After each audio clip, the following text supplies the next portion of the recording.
बहुत लोगों ने बोला है और आपको समझ आना चाहिए ये हमारा कौन सा दौर चल रहा है।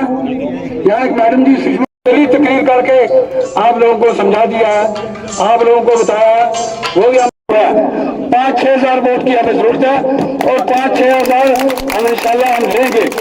इसलिए सब लोगों ने 25 तारीख को सिर्फ असूज का महीना है, इसमें किसी ने डिले नहीं करना है। जैसे आज आपने बता दिया है क्योंकि इस वक्त तो मौसम भी कौन सा है, काम काज का मसला है, घास काट रहे लोग, वो हमने तशरीफ ला चुके हैं।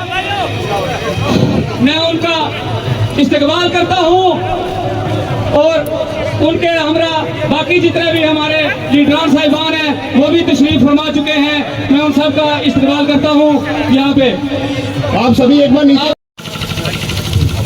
क्योंकि इमरान साहब की आगे भी इनका बिखरने नहीं देंगे। ये मुत्तहिद होकर काम कर रहे हैं और मुत्तहिद होकर इन सांप्रदायिक ताकतों के साथ लड़ रहे हैं। आप यहाँ 10 साल में कोई तामीर और तरक्की नहीं हुई, यहाँ 10 साल में कोई डेवलपमेंट नहीं हुई और सबसे बड़ी बात कि यहाँ बीजेपी के यहाँ लोग जो पावर में रहे कोई तामीर और तरक्की नहीं हुई। ये हमारा वादा है कि डागरी के लोगों के लिए, स्टूडेंट्स के लिए डिग्री कॉलेज यहाँ खोलेंगे और जितने भी यहाँ इर्द गिर्द डेवलपमेंट के इश्यूज हैं, एम्प्लॉयमेंट,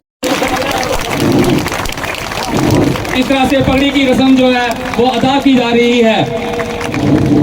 जनाब इंडियन अलायंस, जनाब राहुल गांधी जी, जनाब मियां साहब, जनाब इमरान साहब।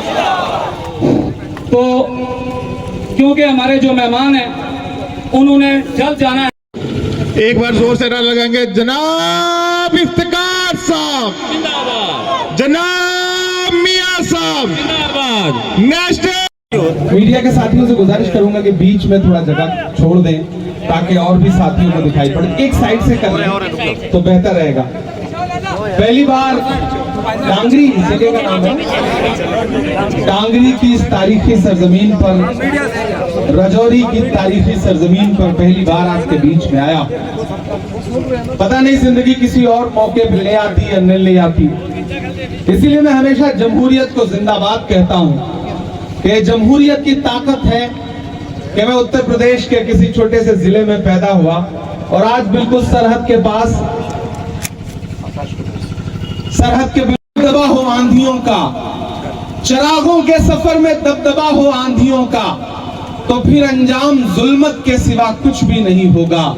ये दुनिया नफरतों के आखिरी स्टेज पर है, इलाज इसका मोहब्बत के सिवा कुछ भी नहीं होगा। डांगरी वालों, आने वाली 25 तारीख को आपको अपने घरों से बाहर निकलना है, ईवीएम बूथ पर जाना है और न सिर्फ डांगरी राजौरी के मुस्तकबिल का फैसला करना है बल्कि जम्मू कश्मीर के मुस्तकबिल का भी फैसला करना है। पिछले कुछ सालों में एक आप अजीब दर्द से गुजरे हैं जब एक झूठ का मायाजाल बुना गया।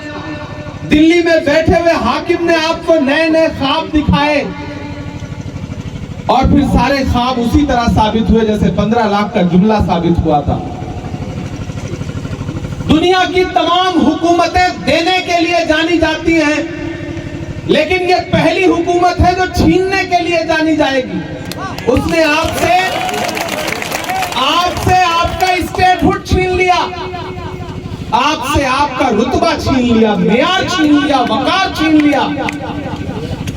और ये पहाड़ों पर रहने वाले लोग, ये सरहदों के आसपास रहने वाले लोग, आपने मुझे दस्तार पहनाई है तो मुझे आज ऐसा लग रहा है जैसे मैं अपने गांव में खड़ा हूं, अपने लोगों के बीच में खड़ा हूं। और मैं वादा करता हूं ये जो दस्तार आपने पहनाई है ये महज एक पगड़ी नहीं है, सिर्फ जरूरत पड़ेगी आपको महसूस होगा कि आपका बेटा लड़ रहा है, आपका भाई लड़ रहा है, भले ही मैं पैदा आपसे हजारों किलोमीटर दूर हुआ। ये इलेक्शन बहुत जरूरी इलेक्शन है और इफ्तिखार अहमद साहब को नुमाइंदा बना करके कांग्रेस पार्टी ने, अलायंस ने आपके बीच में भेजा। यहाँ जो हमारे नेशनल कॉन्फ्रेंस के साथी हैं मैं उनका भी खैर मकदम करता हूँ, क्योंकि जल्दी जाना है तो एक एक करके सबका नाम नहीं ले सकता, मेरी मजबूरियों को समझिएगा। कांग्रेस पार्टी के जो हमारे ओहदेदारान हैं, जो संगठन के साथी हैं, उनका भी खैर मकदम करता हूँ और सबसे ज्यादा आपका खैर मकदम करता हूँ जो इस धूप में, शिद्दत की धूप में, पसीने में यहाँ पर बैठे हुए हैं। पिछले कई घंटे से इंतजार में हम श्रीनगर से उड़े, फिर हमें सुरनकोट में बफियाज में एक सभा करनी थी तो थोड़ा सा देरी हुई, लेकिन आप यहाँ बैठे हैं। नया पाने की चाहत में पुराना छूट जाता है, तुझे अपनाऊं तो मुझसे जमाना रूठ जाता है। मोहब्बत पढ़ने लिखने में बहुत आसान है, लेकिन मोहब्बत को निभाने में पसीना छूट जाता है।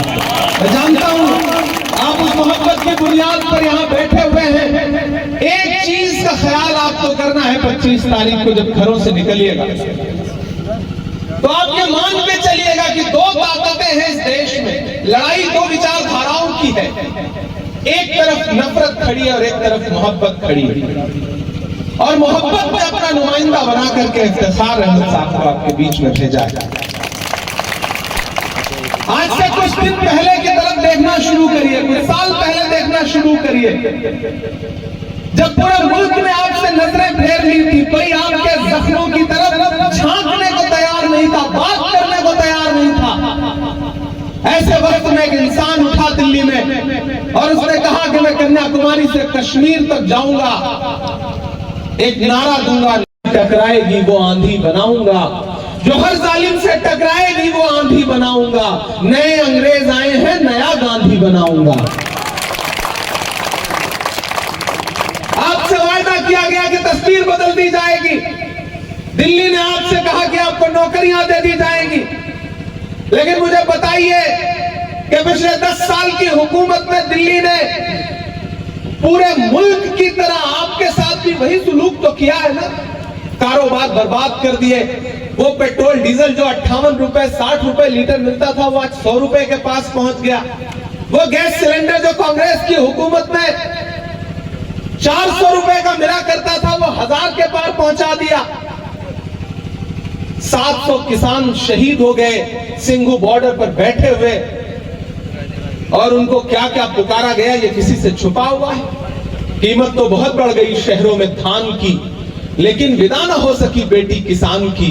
मौका मिला तो लोगों ने कुर्सी के वास्ते, मौका मिला तो लोगों ने कुर्सी के वास्ते तस्वीर ही बिगाड़ दी हिंदुस्तान की।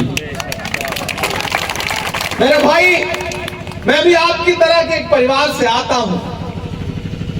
यात्रा का असर है कि दिल्ली की हुकूमत को मजबूर होकर के जमहूरी निजाम बहाल करना पड़ रहा है, जमहूरियत को लागू करना पड़ रहा है। आपके बीच में इलेक्शन करवा करके आपको फिर से वो हक देना पड़ा जिससे आपको महरूम कर दिया गया था।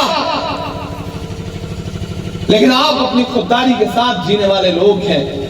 कोई कितना भी जुल्म करे, आप अलग ऐलान कहते रहते हैं कि हम आतिशे सोजा में भी हक बात कहेंगे, कुंदन की तरह दहर में ताबिंदा रहेंगे। तारीख बताती है कि हर दौरे सितम में हम जिंदा थे, हम जिंदा हैं, हम जिंदा रहेंगे। आप इस खुददारी के साथ जीने वाले लोग हैं, और मुझे अच्छा लगता है कि जब मैं आपके इलाके की नुमाइंदगी करते हुए दिल्ली में मियां अल्ताफ साहब को देखता हूं तो इससे यह भी समझ में आता है कि आप जज्बाती तौर पर मजहबी लोग ने सिर्फ आपकी है, उस पर किसी और का हक नहीं है। हम उसे किसी को छीनने नहीं देंगे। मेरे भाई, आप तो इस बात पर ईमान रखते हो ना कि मजदूर का पसीना सूखने से पहले उसकी मजदूरी उसे दे देनी चाहिए। रखते हो ना इस बात पर ईमान? हम रखते हैं, क्योंकि हमारे बुजुर्गों का कौल है कि मजदूर का पसीना सूखने से पहले उसकी मजदूरी उसे दे देनी चाहिए।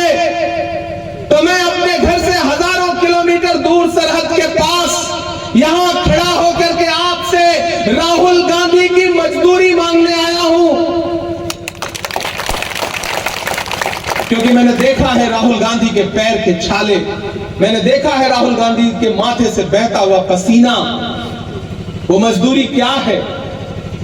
वो मजदूरी यही है कि इफ्तिखार अहमद को जिता करके जम्मू कश्मीर की असेंबली में पहुंचा दीजिए। ये है राहुल गांधी जी की मजदूरी। और जब 25 तारीख को अपने घरों से बाहर निकलिएगा और हाथ के पंजे के सामने वाला बटन दबाइएगा तो सिर्फ ये मत सोचिएगा कि आपका वोट इफ्तिखार अहमद को ही मिलेगा। आपका दिया गया एक एक वोट चौधरी इफ्तिखार अहमद साहब को, आपका दिया गया एक एक वोट सिर्फ इफ्तिखार अहमद को नहीं मिलेगा, बल्कि मोहब्बत के उस मसीहा को मिलेगा जिसका नाम राहुल गांधी है। इफ्तिखार अहमद को दिया गया आपका एक एक वोट सिर्फ इफ्तिखार अहमद को नहीं मिलेगा, मियां अल्ताफ साहब को मिलेगा। आपका दिया गया एक एक वोट उमर अब्दुल्ला साहब को मिलेगा, और आपका दिया गया एक एक वोट इमरान प्रतापगढ़ी पे आपका पर्सनल एहसान होगा। ये गुजारिश करने आपके बीच में आया हूं और आपको ये यकीन दिलाता हूं। नारा था, याद है ना? और उसके बाद हालत क्या हुई? आटा, चावल, दूध, दही, पनीर, छाछ, लस्सी। भाजपा की सरकारें वो सरकारें हैं कि जो फिल्में तो टैक्स फ्री करती हैं लेकिन कफन पर जीएसटी लेती हैं, कफन पर। चिता की लकड़ियां तक महंगी कर दी। इसलिए किसी मुगालते में मत रहिए, किसी झांसे में मत रहिए।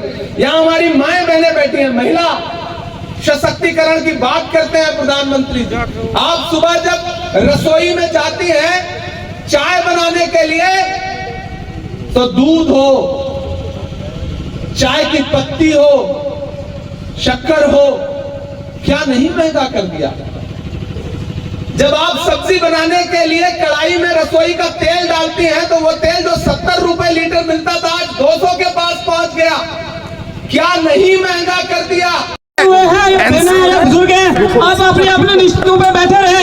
अलायंस के लिए बहुत शानदार माहौल है और आप देखेंगे कि आने वाले दिनों में रिजल्ट आएगा तो यहाँ पर